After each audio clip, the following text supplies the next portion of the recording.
dearer. Well, after 3 years of upheaval, disruption is now a fact of life for business owners. What do we mean by that? Well, we've had the pandemic and then, of course, the various data breaches, etc. But how do businesses actually prepare for this?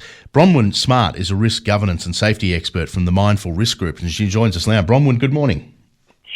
Good morning, Stephen. How are you today? Very well. Now, I want to focus on small businesses particularly for a moment, because small businesses, a small business owner's got enough trouble actually trying to run their business, let alone worry about these kind of things. How do you go about preparing for what appears to be the new normal? And I hate using that expression, but you're absolutely right. It is the new normal.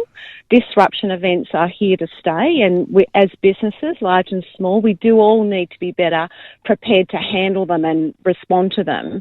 The large corporates, of course, they have whole teams of people that they point at this, but you're right, small businesses need to be ready to respond, but what do they actually do? And there's probably some really practical things that, that they can do. It's interesting you say that big businesses and large corporates have teams of people ready to deal with this kind of stuff, but it seems to be the big corporates that are failing at this.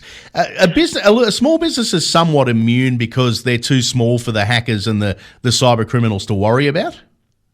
Oh, look, I don't think it's just cyber, although you've probably raised a really great point there, Stephen, in terms of, flying under that radar. And you're correct, not all businesses in the large corporate space appear to be ready to respond. Some of them mismanage that, and it doesn't come across very well, and they don't come across really confidently. But smaller businesses, not-for-profits, the charities, the smaller businesses are also very prone to other types of events. That could be disruption from fraud events or, scams and those sorts of things. So we're all vulnerable in our own way. So how do you go about preparing for this if you can't afford to have a team of experts managing your risk? And I can't imagine there's too many small businesses that could put a dedicated risk aversion officer, or for whatever you want to call it. How do they go about managing that? So there's probably some really practical things that they can do, and I think you're right when you talk about the new normal. I think it's first acknowledging that this is the world we're in now. I mean, think about small businesses that were, not that long ago, needles in strawberries.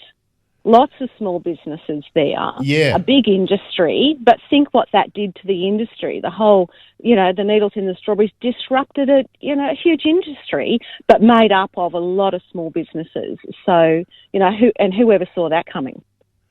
Yeah. It's that's right. I mean, is it a matter of outsourcing these kind of things, or are there? How far does awareness go? I guess if you're aware of the problems, you can fend most of them off. Yeah, to a degree, you're right about that. But I think in terms of being practical for small business, they do need to start thinking about the types of events that could impact their businesses. So have a look at what's happening around you, have a look what's happening in your industry. You can do this just simply by scanning the media, the industry publications. I mean, all of this information is gold, provides valuable insights for you.